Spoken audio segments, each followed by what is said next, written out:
भक्त का लक्षण क्या है? राम जी कहते हैं मम गुण गावत, मेरा गुणगान गाते ही पुलक शरीरा,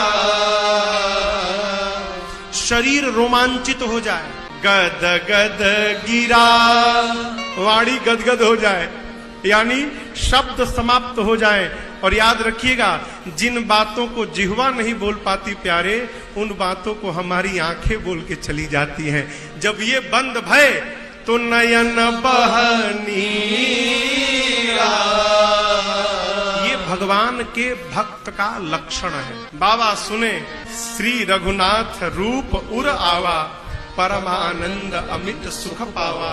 बाबा के शरीर के एक एक रोम पुलकित हो गए और जैसे परमानंद आया, शंकर भगवान मगन ध्यान रस दंड जुग, पुनि मन बाहिर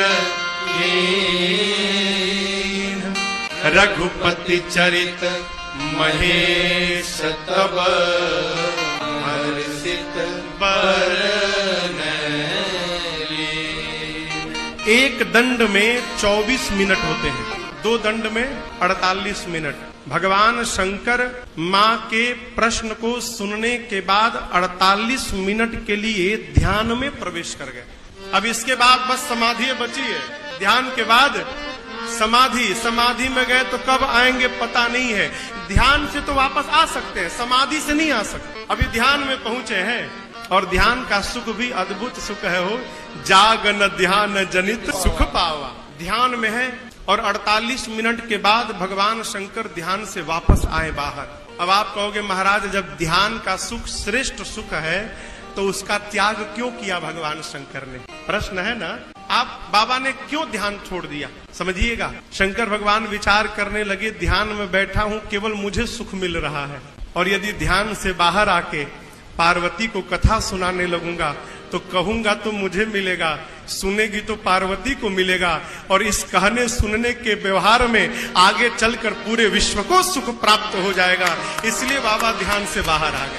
परमार्थ क्या हो? अपने स्वार्थ का त्याग करके जो दूसरों को सुखी करने में लगा हुआ है, वो जीव परमार्थ में लगा हुआ है। कई लोग कहते हैं कि त्याग करो, अरे त्याग वाग मत करो। पथिक के प्रवचनों को सुनकर त्याग मत करना, घर परिवार मत छोड़ना। क्यों? तुम्हारी औकात क्या है त्याग करने की? तुम होते कौन हो छोड़ने वाले? तुम तो छोड़ो मत, केवल घर में बैठकर ये देखते रहो कि तुमको कौन कौन छोड़ता है और कब कब छोड़ता है। तुम क्या छोड़ोगे? जिसको जिसको अपना माने हो सब छोड़ के चले